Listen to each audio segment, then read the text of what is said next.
Welcome back to Jana's channel. Та бүхэнтэй дараагийнхаа бичлэгээр уулзч байгаадаа түлхийх баяртай байна. За би өнөөдөр Америкт одоо сурах гэж байгаа, сурахыг төлөвлөж байгаа, сурахыг хүсэж байгаа хүмүүст өөрийнхөө одоо Америкт сурсан түүхээсээ туршлагаасаа хуваалцъя гэж бодсон. За анх яаж юу Америкт ирж исэн, хэлний бэлтгэлээр яаж ирж исэн бэ? За Америкт одоо бас сургуулаа болон магистрийнхаа одоо сургуулийг яаж олж исэн бэ? Хөтөлбөрөө яаж олж исэн бэ? Тэгээд сурж авах явцдаа тэтгэлэг хэрэг авсан бэ гэх зэрэг талаар өнөөдөр одоо хуваалцъя гэж бодож байна. Нуршихгүйгээр шууд орё гэж бодлоо. За Америкт бол ирэх маш олон одоо арга төрлүүд байдаг. Тэрний хамгийн түгээмэл нь бол сургалтын одоо визээр ирж одоо сургууль суралцаад тэгээд буцах байдаг байгаа. За би бол анх ер нь Америк явна гэж бол ерөөсөө бодож төлөвлөж байгаагүй. Тэгээд яасан бэ гэхлээр Герман руу би ер нь Герман хэлний сургуульд төгссөн байхгүй 10 жилдээ. Тэгээ Германд бас оюутан солилцоогоор тэтгэлэг аваад 1 жил суралцж исэн. Тэгээ хурж ирээд би ерөнхийдөө би ямар ч байсан бакалавра Монголдо төгсчөөд 2-3 жил ажиллаад тэгээд магистра туршлагатай болсныхоо дараа гэхдээ магистра ямар ч байсан Германд юм уу эсвэл өөр оронд хийнэ гэж бодож байсан. За тэгээд сургуулаа төгсөөд тодорхой хэмжээний ажлын туршлагатай болоод гадагшаага суралцах талаар хөөцөлдөж эхэлсэн.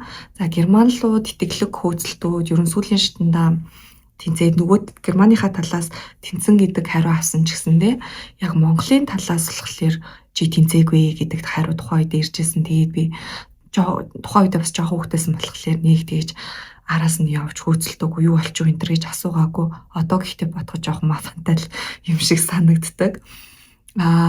Тэгээд Австрали руу ер нь явах гэж үзсэн чинь Австралиас ерөнхийдөө худлаа олоо явцсан. Тэгээд манай нөхөр бас нэг ажлынхаа үнээс сонсоод Америк ер нь явал яадаг юм бэ гэж ярилцаад тэгээд одоо Америк руу сургуулаа ерөнхийдөө хайж эхэлсэн. За Америкт сургууль сурахад одоо 2 арга зам байгаа.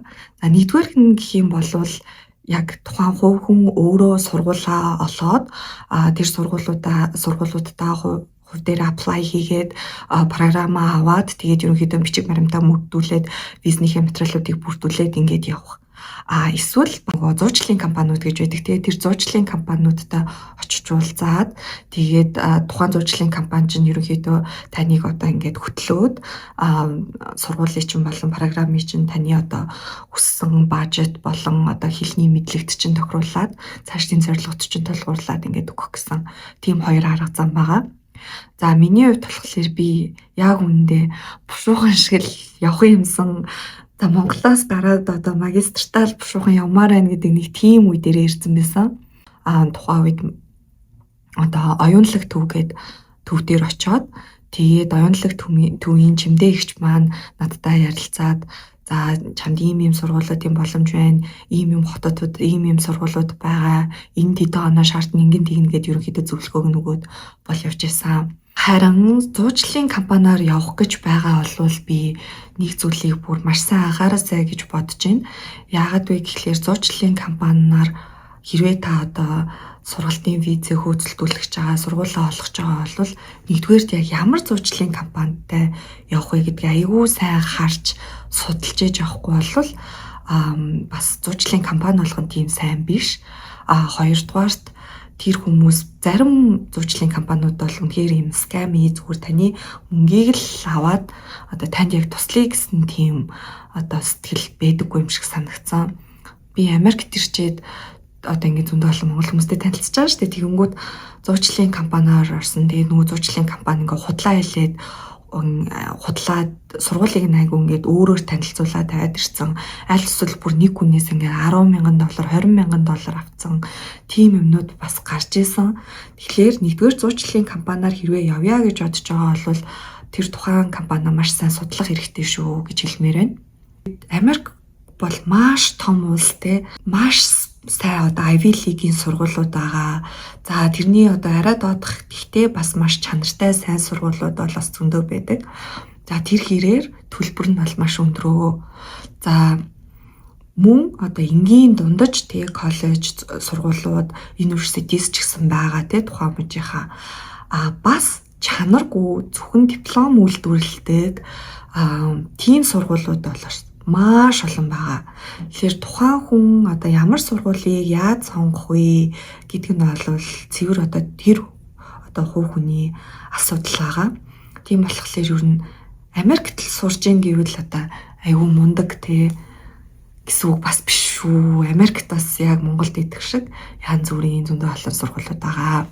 За би тэгээд ерөнхийдөө бол анх ярилцаад хэлний бэлтгэлээр ирье гэж ер нь бол шийдсэн.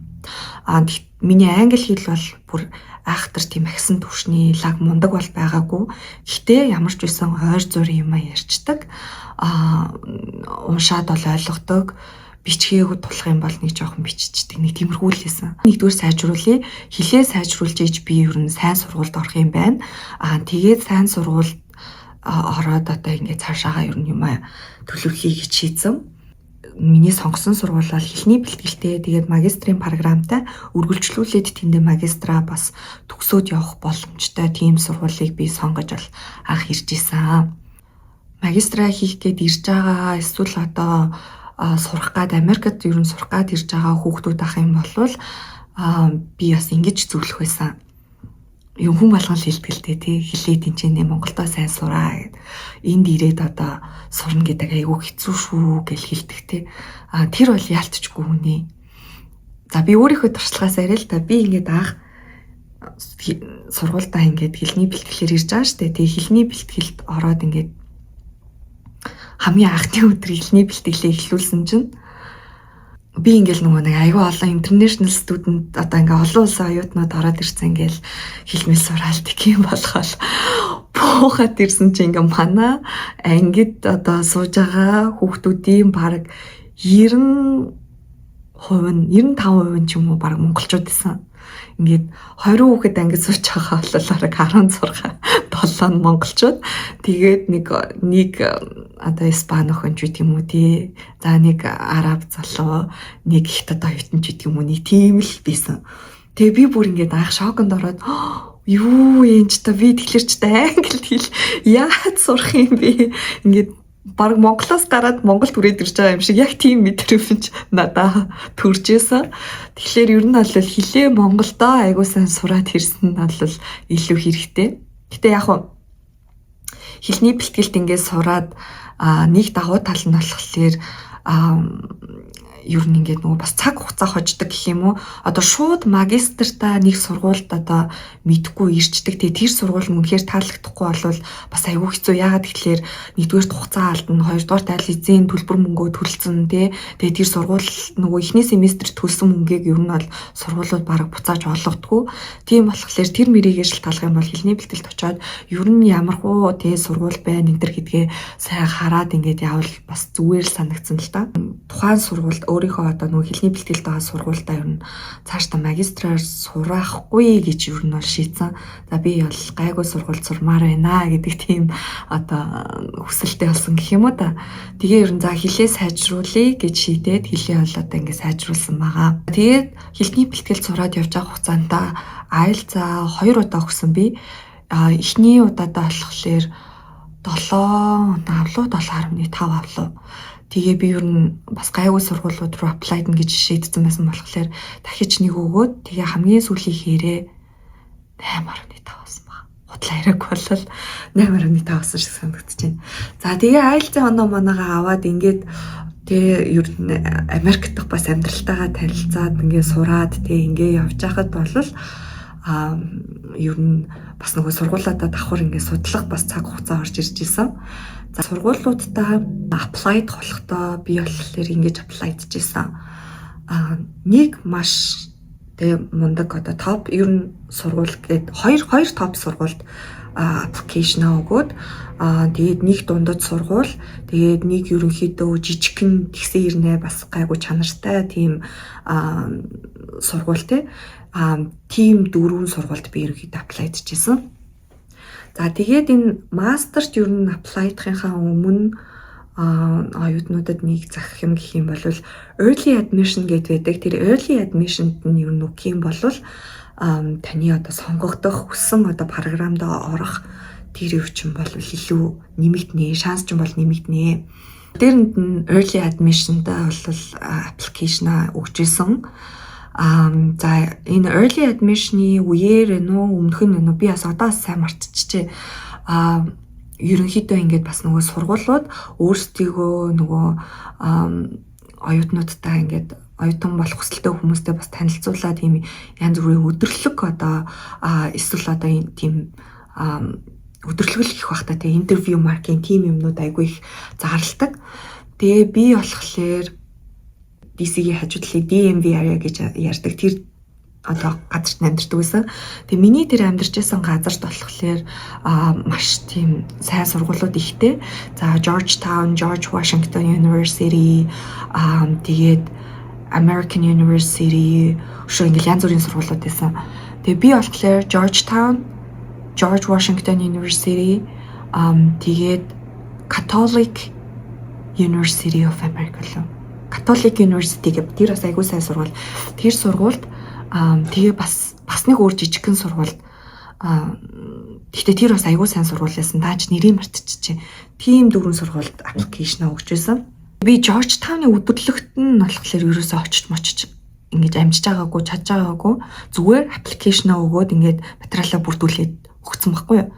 Тэгээ George Washington University-гийн болохоор би тэр өдөрлөгт нь бүр in person очоод тэгээд нөгөө миний хүсэжсэн тэр програмд нь хичээл заадаг хүмүүс ингээд ерөнхийдөө танилцуулаад тэнд нь юу apply хийх сонирхолтой хүмүүс бас ингээд очсон байсан. Тэгээд тэр оройн би бас ингээд өөрийгөө давхар танилцуулаад ингээд ерөнхийдөө тэр хүмүүс чинь одоо ингээд намайг хавс харж байгаа шүү дээ тий. Ер нь тэнцээ apply хийх гэж байгаа, ер нь хийгээд сонирхож байсан хүмүүс очиж исэн тийм өдөрлөг байсан. Тэгээд одоо энийг яах гэж яриад байна вэ гэхлээр хэрвээ та Америкт рүүшээ ирсэн тий. Тэгээд сургуулаа одоо магистрийнхаа хөтөлбөрийг сонгох гэж байгаа. Тэрэнд apply-х гэж байгаа бол тийм өдөрлөгүүдэд нь заавал in person очоорой. Яагаад гэвэл тэр нэг өдөрлөгт одоо оролцож байгаа тэр багш нар тэр хүмүүс чинь эргээд таныг авах эсхийг шийдэх хүмүүс байгаа байхгүй юу?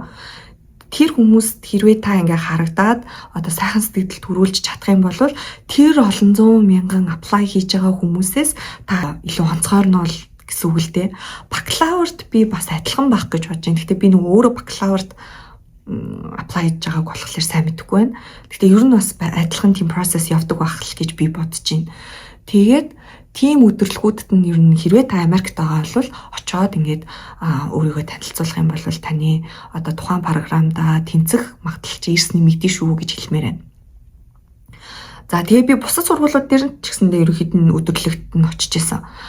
За тэгээд яг early admission-та багтаж ингээд өгөөд аппликейшн өгсөн чинь миний яг биеэр очсон 3 сургууль гурлаа намайг accept болсон. Тэгээд би Georgetown болохоор биеэр очоогүй зөвхөн аппликейшн өгөөд ингээд орхицсон. Тэгсэн чинь тэгээд Georgetown-аас бас denied болсон.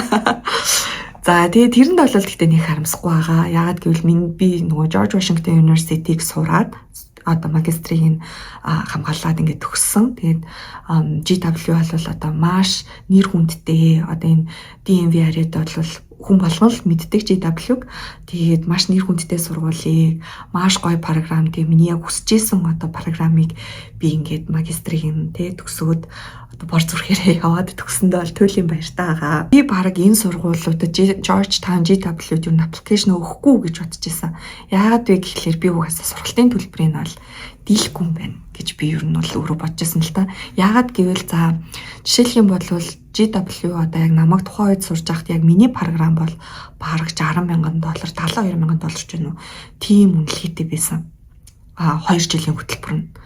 Тэгэнгүүт Монголоос ирсэн за ялангуяа одоо улсын хурлын гишүүний тий хүүхд биш янз бүрийн одоо зээл мэйл авд сураагүй тэтгэлэг Монголоос аваагүй тэгээд одоо ингээ бор зүрхээрээ явж байгаа жирийн одоо нэгэн Монгол айлын охинд болвол 2 жилийн хугацаанд $70,000 төлбөр төлнө гэдэг бол угаасаа одоо байж бошгүй бүтшгүй тийм юм шиг санагдсан. Манай нөхөр надаа ингэж хэлсэн. Би одоо нөхөртөө дандаа баярлдаг. Манай нөхөр юу намайг дандаа ингээд дэмжиж тий ингээд урам өгч одоо үдий зэрэгтэй намайг явахад одоо нөлөөлсөн бас хамгийн том хүмүүсийн нэг. Тэгээд би анх ингээд гой сургууль сурмаар байна. Одоо ийм гой хөтөлбөрт явмаар байна гэл тэгэхээр ингээ миний эргэн тойронд исэн хүмүүс яг надад муу сансандаа биш зүгээр ер нь өөч одоо ингээ жоохон хөрсөн дээрээ буу тий одоо чи ийм оюутан бичээж юу яриад байгаа ч гэдэг юм уу. Манай нэг тэр нөгөө нэг эхний бэлтгэлд байсан сургуулийн нэг багш бүр наа ингээл чи өстө чадахгүй штэ чи миний одоо дүү хүртэл те ийм лаг сургуульд төлбөрөөсөө олоод сурч чадахгүй хахад чи одоо юу яриад байгаа юм бэ гэл наваг амар тэгж мэгжсэн тохиолдлууд бол зөндөө байгаа. Тэгэл монголчууд одоо тухайн үед нийлжсэн монгол одоо найз найзууд маань ингээл өө чи одоо шал дими юм бодож явах юм ч гэдэг юм уу те ер нь дандаа нэг тиймэрхүү юм бол нэлээд сонсож байсан. Тэгээ би юу за бүтэхгүй л байх таа гэж бодожсэн чинь манай хүн чи зүгээр apply хийд үзчихээ. Тэгээд болох юм бол ер нь надад хоёлаа тэгэл яаж хийж байгаа л ард нь гарна штэ тэгээд тэгж хэлсэн надад бүр амар гоё том дэмжлэг болж исэн.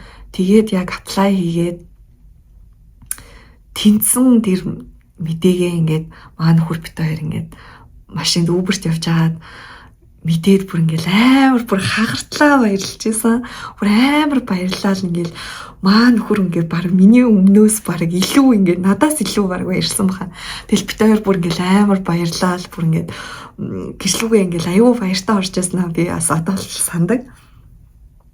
За тэгсэн чинь нөгөө нэг төлбөр мөнгө яах вэ гэдэг дараачийн одоо асуудал маань гарч ирсэн. Early admission чинь хэдэн сар шийдэгдүүлээ те би баг нэг сард юу н тэнцэн гэдэг мэдээлэл авсан байсан баха. Early admission-ийн нэг давуу чанар нь тэр байхгүй юу?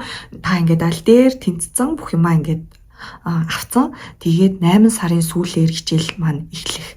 Одоо өвлийн семестр бол угаасаа 8 сарын сүүлээр эхэлдэг. Тэгээд яг тэр үед хичээл эхлэх байсан. Тэгэхээр за нөгөө төлбөрөө тэрнээс өмнө ингээд эхний ядас семестрийн төлбөрөө олохгүй тий хийхгүй болохгүй гэд. За тэгээд мэрэж махиж хаад эхний семестрийн төлбөр болох $18,000 ингээд яг так ингээд хийгээд тэгээд дараагийн семестрийн төлбөр бол байхгүй. Тэгээд ингээд за ямар ч л байсан би тэтгэлэг бүр яаж ээж аваад авах хэвээр тэггүй бол би одоо ингээд сургуульчгүй юучгүй ингээд хоцорно гэж бодож исэн. Тэгээд энэ дээр бас би нөгөө нэг одоо цаашдаа магистрт сурах гэж байгаа оюутан болох гэж байгаа хүүхдүүд найзуудтай хэлмээр байна.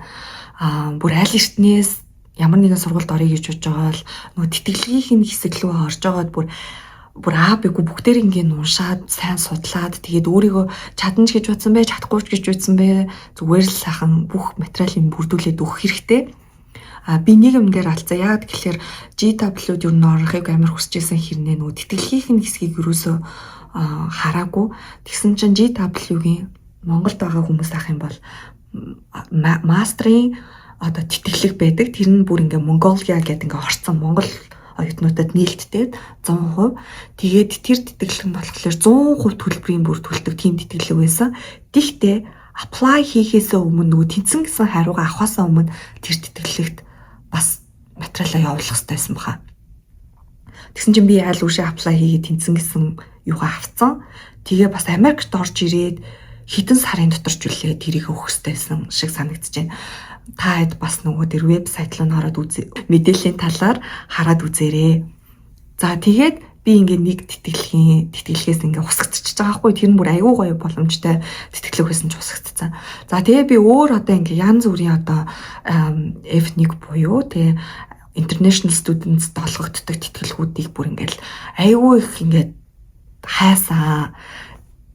За харамсалтай нь бол би бол яг тийм тэтгэлэг бол гадны тэм тэтгэлэг бол олж чадаагүй. Манай сургуулиас болохоор ер нь бүх сургуулиудад энэ тэтгэлэг бол байдаг. Нөгөө сайн онд сурах юм бол merit scholarship гэж байдаг. Тийм одоо дүнгээ ингээ хадгалаа сайн сурах юм бол тодорхой хэмжээний юм төлбөрийн одоо тусламж өгдөг тийм тэтгэлэг байдаг гэдгийг олж мэдээд тэгээд би за эхний семестртээ би бүр онд сурах хэрэгтэй юм байна. Тэгээ маш сайн идэвхтэй байх хэрэгтэй юм байна. Тэгээ энэ тэтгэлгийг л одоо авъя гэд зорьсон. Тэгээд нэг семестр сурчаад нөгөө тэтгэлгийг нь ингээд өгсөн. Өгөөд болол би тэтгэлгээ бол авч чадсан. Нийт $12,000 3 семестрт ингээ хуваагаад $4,000 ийм тэтгэлэг бол надад өгөхөөр 16,000 гэлөө 10. За sorry би тэрийг мартчихаж ямар ч гэсэн өгөхөөр болсон. Тэгээд бас ингээд нөгөө төлбөрийн ачаа ингээд маш хамаагүй ингээд хөнгөрч байгаа байхгүй юу те. Тэгсэн ч гэсэндээ энэ сургуулийг одоо би яг сурж төгсгöd бол ерөөсөө ч тийм амархан бол байгаагүй. Гэхдээ би бас амар хэцүү байсан. Би өөртөө өгөх гээдсэн гэж бас хэлэхгүй. Нэгэнт л би өөрөө шийдээд өөрөө сурна гэж бодоод ингээд энэ сургуульд сурнаа. Би магистр авнаа гэд ингээ явсан болохоор тэгэл төгссөн. За сургуульд сурч ах явцаа бас нэг жоохон ярих гэж бодлоо. Америкийн ер нь ихтэй сургуулиудын системүүд нь ерөнхийдөө миний бодлоор адилхан байдаг бах. Тэгээ манай сургуулийн магистрийн програм нь болохоор би ер нь хичээлүүдээ шахаад тэгээд 7 хоногт 2 өдөр хичээлдээ явдаг байхаар ер нь бол хуваарлсан. Тэгээ семестрүүд нь болохоор ингээд нэг семестрт international student буюу олон улсын оюутан 9 кредит авах хэрэгтэй байдаг баха. Тэгээ яг тэр 9 кредит аваад ингээд явдаг. Нэг гоё ч юм шиг, нэг сонин ч юм шиг юм нь болохоор би тухайн одоо програмынхаа цор ганц international буюу олон улсын оюутан байсан. Одоо магистрийн програмынхаа тэгээд ганцхан Аз охиноос би байсан. Тэгээ манай програмд болохоор ерөнхийдөө ихэвчлэн одоо яг Америкийн одоо Navy, Army, Air Force гэдэг одоо энэ юунуудын ажилдаг тийм хүмүүс эсвэл одоо GW-гийн одоо ажилтнууд гэх юм уу. За тэгээ ер нь ийм боловсролын салбарт илүү нөгөө нэг менежмент болон дээд түвшний ажил хийдэг тийм хүмүүс ерөнхийдөө бол магистрт нь сурч исэн. За 1-2 бакалавра төгсөө шууд орж ирж байгаа тийм одоо Америк оюутнууд бол байсан. Тэгээд яг суралцж байгаа явцад болвол надад нэг давуу тал байсан. Би нөгөө ажлын туршлагатай байсан болохоор одоо ингээд ангийнхаа дискшнд оролцох ч юм уу аль эсвэл ингээд хүмүүстэй нөгөө нэг санал бодлоо солилцол ер нь ингээд магистрийн түвшний ангийн одоо оюутнууд болохоор ерөнхийдөө ер нь ингээд лекц уншаал те нэг тэгээд идэггүй дандаа ингээд анги дээр ямар нэг байдлаар юм дискшн өрнжээдэг. Тэгээд дискшнд нь аль болох ингэж оролцож те чимээгүй суухгүйгээр ингэж оролцох ер нь тийм сэрэнгэстэй байдаг гэх юм уу, сетаптай байдаг. Тэр ангийнхаа тэр дискшн одоо энэ хийж байгаа юм бүх юмд нь бол чадлаараа хичээж одоо идэвхтэй оролцдог байсан. Тэгээ ер нь сурж байгаа бол сурсан шиг л одоо сурах хэрэгтэй гэж би бодож байсан болохоор аюу сайн хичээл номоо хийгээ дээрээс нь тэтгэлэг авах хэрэгтэй. Тэгээ тэтгэлэг авахын тулд дүнгээ ерөөсөд оршлуулж болохгүй. Дээрээс нь идэвхтэй байх хэрэгтэй учраас аль болох оролцож байсан. За сурж авах явцад бол яг нэг бүр ингээл сугараал мяараад байсан юм байхгүй ч гэсэндээ бас тийм өөрийнхөө хувьд бол чаленжтай тулгарсан. Тэрний юу вэ гэхлээр нэгдүгээр хичнээн би ингээд 8 IELTS-ийн 8 оноотой англи хэл мэлэн сайжраад байгаа юм шиг боловч те ингээд бас тодорхой хэмжээнд Америкт ингээд нэг жил бараг жил хагасны дараа сургуульд орлоо та. Жил 2 жилийн дараа ч юм уу сургуульд орлоо. Тийм шиг боловч бас яг ингээд нөгөө нэг дан Америкуудын дунд тий ямар ч одоо гадаад оюутан байхгүй ингээд орчихлоор бас нэг хэсэгтээ болвол би бүр ингээд аюулгүй шоконд орсон. Зарим хүмүүсийн яриад байгаа юм амар хурдан дуржигнуулаад ингээд нэг юм ярихлаар бүр ингээд юу ярьчваа гэд бүр ингээд гайхаад ингээд яна sorry би ингээд сайн ойлгохгүй байна гэд хэлдэг байсан. Тэгээ тэр мэр нөлөөлнө. Тэгэл ингээд заримдаа ч бүр oh my god би юу сурч ийсэн болоо. Би юу хийж ийсэн болоо гэж боддог үе ч гэсэн байсан. Тийм амархан болвол угаасаа байхгүй вэ гэдгийг одоо оюутан болж байгаа болцсон байгаа хүмүүст бол хэлмээр байна. Гэхдээ амархан биш ч гэсэндээ угаасаа даваад л гарна.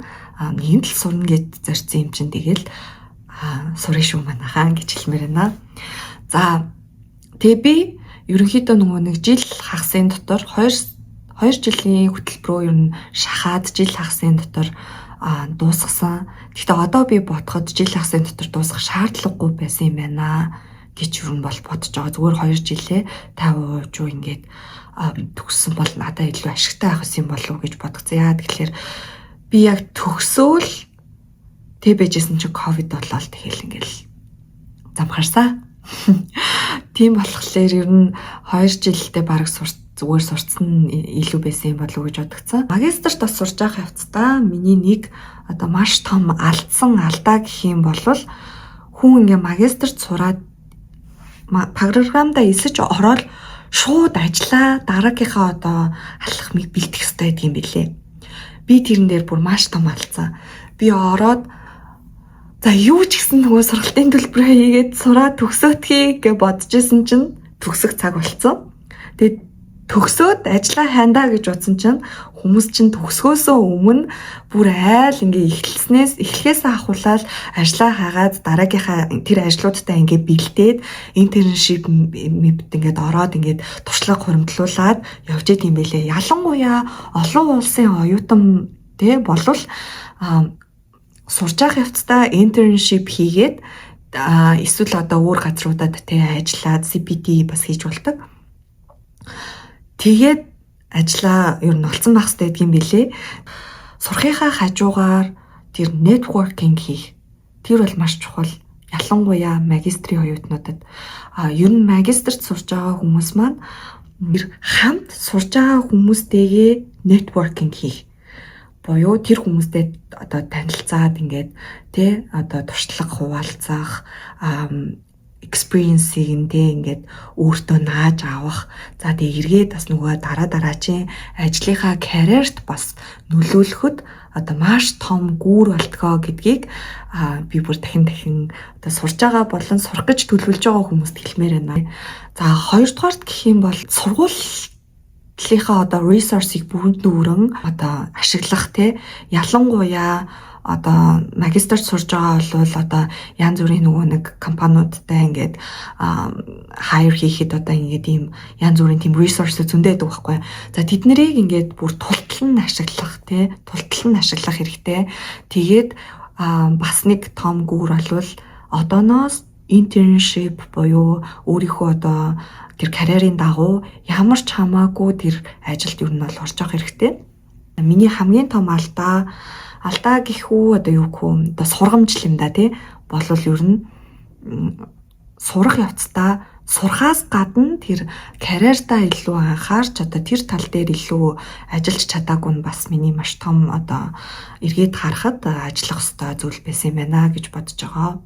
Тэгээ сургуулаа бол би маш амжилттай төгссөн. Төгсөөд бол ажил хайх process маань эхэлдэг. За тэгээ энэ талаар бол part 2 дээр ярих гэж бодож байна. Одоо бол арай жоохон уршсан болчих واخ.